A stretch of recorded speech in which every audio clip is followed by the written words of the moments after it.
Bon, alors je commence quand même par te dire que je pense quand même qu'on est plus sur un désaccord que sur un accord, mais voilà, il y a un peu des deux. Euh, alors, nous ne sommes pas des êtres rationnels.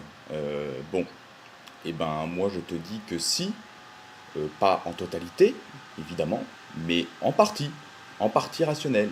On a quand même le plus haut niveau de conscience de de toutes les espèces vivantes.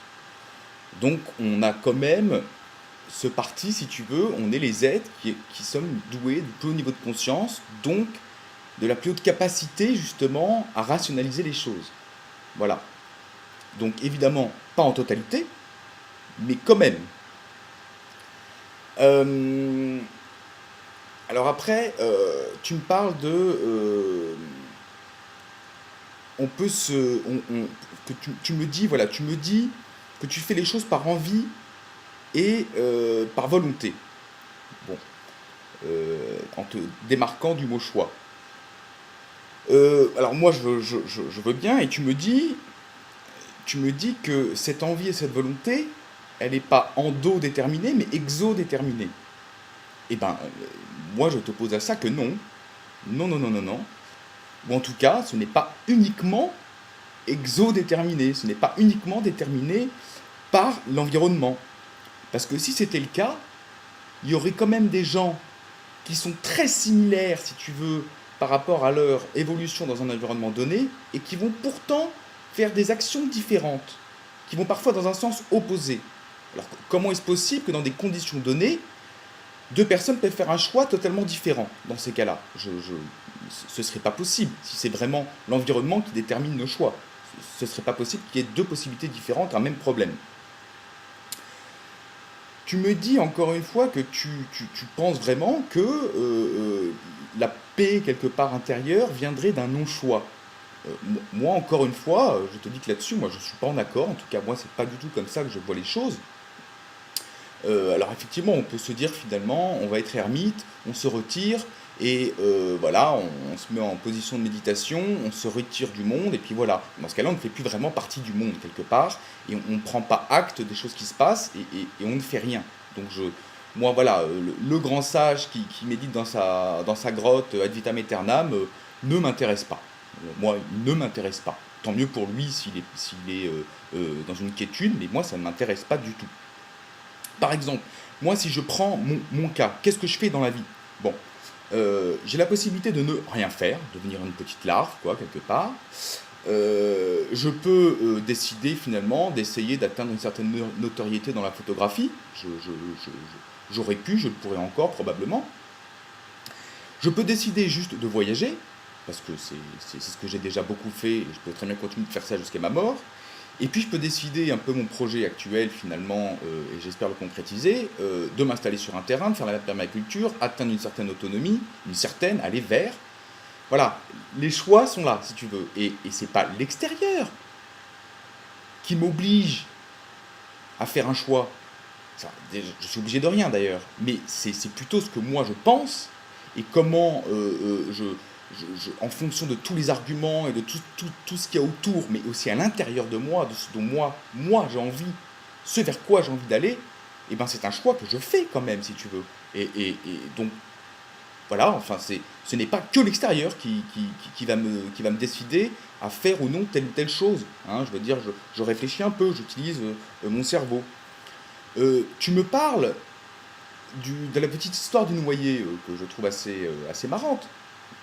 Mais là, j'ai envie de te répondre par, j'espère que tu verras le lien, par cette petite histoire du colibri que tu connais certainement, hein, du colibri, ses congénères, ou en tout cas les animaux de la forêt voient un colibri faire des allers-retours vers un feu. À chaque fois, il emporte deux trois gouttes dans son bec pour essayer d'éteindre le feu. Il dit, mais qu'est-ce que tu fais, le petit colibri, là? Bah, j'essaie d'éteindre le feu, mais t'es un grand malade, tu pourras jamais l'éteindre ce feu là. Qu'est-ce qui t'arrive? T'es un grand fou. Techniquement, c'est pas faisable. Comme techniquement, c'est pas faisable de sauver le noyé. Mais le colibri, lui, au moins, il fait sa part. Et si le noyé, il n'est pas sauvé, c'est pas, eh ben, c'est pas parce qu'une personne va faire sa part. C'est plutôt parce que les autres ne font pas la leur. Et donc, si tout le monde faisait sa part, peut-être que techniquement, il aurait été possible de sauver ce noyé. Hein? Et comme il est possible, pour le colibri, si tous les animaux de la forêt l'avaient aidé, tu vois, et ben, peut-être que le feu, il aurait été éteint. Donc, euh, voilà, enfin, j'espère que tu comprends ce que je veux dire par là, mais voilà, au moins, si tu fais ta part, c'est déjà pas mal. Et moi, à mon avis, si on n'y arrive pas, c'est plutôt la faute de ceux qui ne font pas leur part. Voilà. Donc, moi, j'ai pas envie de dire au colibri, bah, arrête-toi, de toute façon, ça sert à rien. Voilà, enfin, tu connais l'histoire, donc je pense pas que c'est. Voilà, tu vois ce que je veux dire par là. Tu me parles de la pomme qui tombe, bon, très bien, ou de l'arbre qui tombe, et encore une fois, je ne crois pas que la pomme ou l'arbre soit amené à tomber, pile au moment où le mec passe, machin et tout, juste de par des conditions extérieures. Parce qu'il est de la nature de l'arbre, il est fait de telle sorte que ce fruit, de toute façon, nécessairement, va tomber à un moment donné. Mais par contre, le fait que le mec qui passe en dessous juste à ce moment-là, eh ben, ça, c'est pas. C'est une multitude, si tu veux, d'événements qui ont fait qu'il est arrivé là. Mais le choix des possibles à chaque événement était énorme et il n'en a choisi qu'un seul. Donc finalement, la possibilité pour qu'il ne soit pas arrivé à ce moment-là sous l'arbre est également très importante, même si ce n'est pas le cas. Donc j'ai un peu du mal à comprendre finalement ce que tu veux dire par là. Encore une fois, il n'y a pas qu'un déterminisme extérieur, mais il y a aussi sa propre nature à prendre en compte. Ce que je veux dire, c'est que nous, notre nature, avec notre conscience un petit peu plus élevée que la moyenne, et ben voilà, on peut faire des choix un peu plus rationnels que la moyenne, un peu plus rationnels, pas complètement, mais un peu plus. Tu me dis qu'il est quand même possible de s'émanciper, de se libérer de quelque chose, mais que finalement on reste sous la servitude d'autre chose. Eh bien, oui, très bien. Je ne dis pas le contraire. Nous ne sommes pas libres totalement, ok. Mais on a quand même la capacité, tu l'as dit toi-même, de s'émanciper de certaines choses. Eh bien, moi je dis, émancipons-nous d'un maximum de choses. Même si on sait que l'émancipation totale n'est pas possible. Mais malgré tout, en partie. En partie. Et c'est cette partie-là, moi, qui m'intéresse. Euh, tu.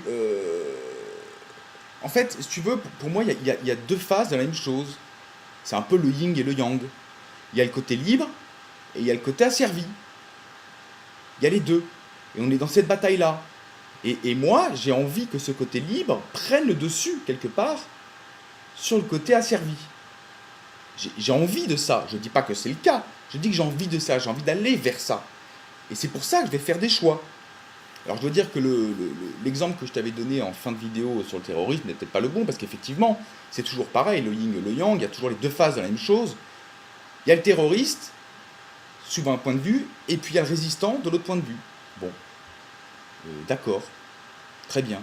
Mais il n'empêche que si on parle par exemple, j'ai eu ce débat plusieurs fois avec mon frère, des Israéliens et des Palestiniens, bon bah les Palestiniens, le Hamas, quand ils se cachent derrière des enfants, bien que j'ai tendance plutôt enfin, peu importe, ils se cachent derrière des enfants. Est-ce que ça, c'est une bonne résistance? Je pense qu'on sera d'accord pour dire que non. Enfin, voilà, tout ça pour te dire que je pense qu'il y a deux phases de la même chose, et que toi, en fait, tu mets en avant un choix qui me paraît très dangereux, honnêtement, parce que ça déresponsabilise les gens. Les gens, moi en premier, et puis toi. Et à partir du moment où tu ne te sens pas responsable, finalement, tu n'es pas fautif, tu n'as aucune prise sur le monde, et donc, honnêtement, enfin, je vois pas l'intérêt de faire quoi que ce soit, puisque de toute façon, tu n'en es pas responsable. Donc tu peux faire des calamités, mais tu peux dire que tu n'es pas responsable, et tu peux te défausser de toute responsabilité.